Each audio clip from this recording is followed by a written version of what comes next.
Humanity's yearning to command the trajectory of life, to sculpt fate with the certainty of a potter molding clay, betrays a deeper, often unspoken recognition that our perceived agency is but a flickering shadow against the vast, inscrutable light of a higher intelligence.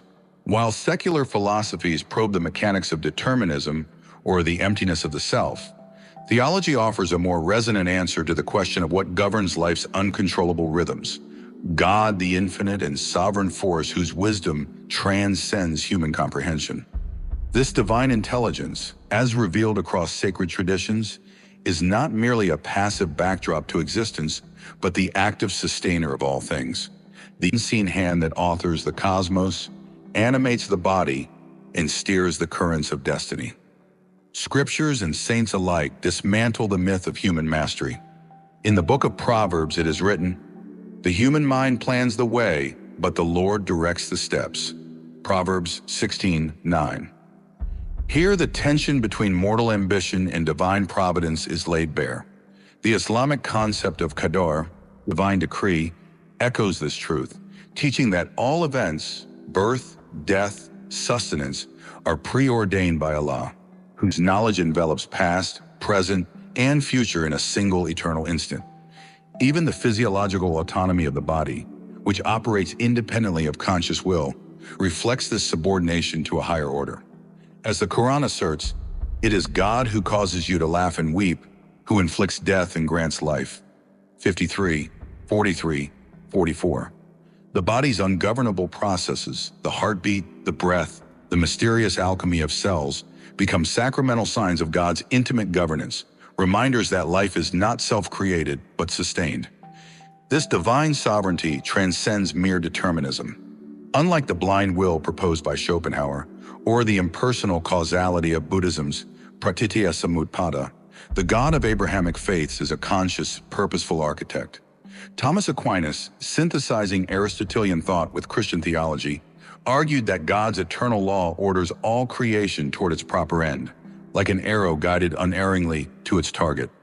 In this framework, chaos and suffering are not proof of absence, but invitations to humility, to acknowledge that my thoughts are not your thoughts, nor are your ways my ways.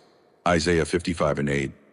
To speak of God as the invisible force is not to reduce divinity to a cosmic vagueness, but to grapple with attributes that defy mortal categories.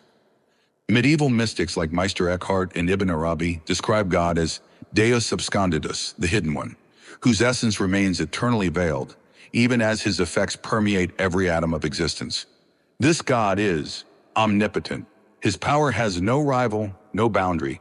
The universe unfolds not by accident, but by his command, kun fayakun, be, and it is, Quran 36:82.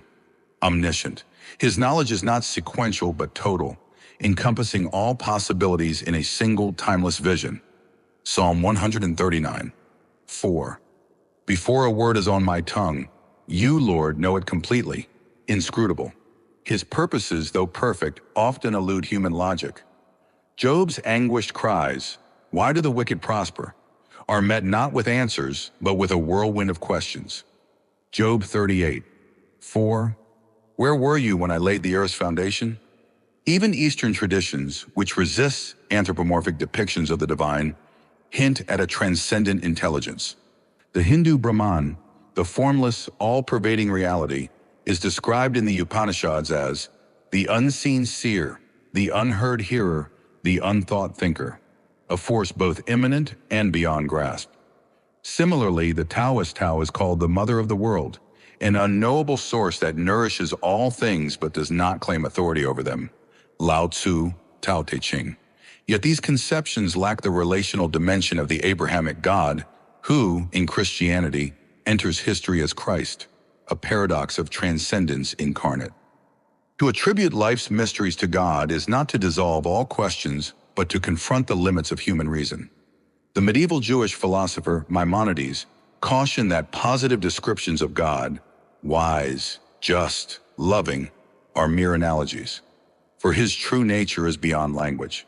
Kierkegaard, wrestling with the absurdity of faith, argued that true understanding begins only when reason surrenders. The highest passion in a person is faith, And here no generation begins at any other point than where the previous one ended.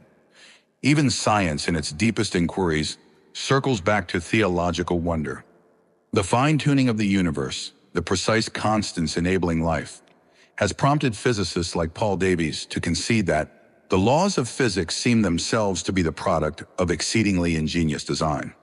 While atheists posit multiverses or brute contingency, the simpler explanation, as argued by William Paley's watchmaker analogy, is a designer. The body's autonomic systems, the cosmic dance of galaxies, all point to a wisdom that the heavens declare. Psalm 19:1.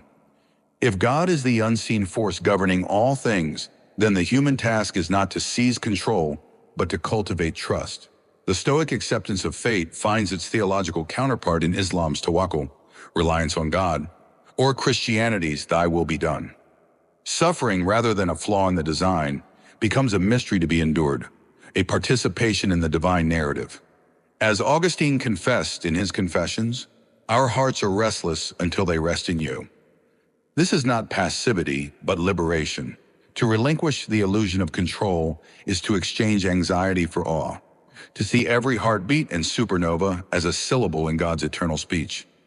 Other philosophies, existentialism's embrace of absurdity, Buddhism's detachment from desire, offer fragments of solace, yet only the theological lens reconciles life's chaos with coherence, grounding the uncontrollable not in indifference but in love.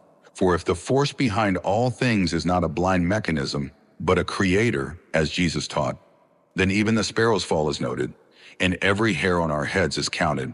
Matthew 10:29-31. Here in the shadow of the incomprehensible, we find not answers but relationship, the assurance that we are held, known, and guided by a wisdom older than time.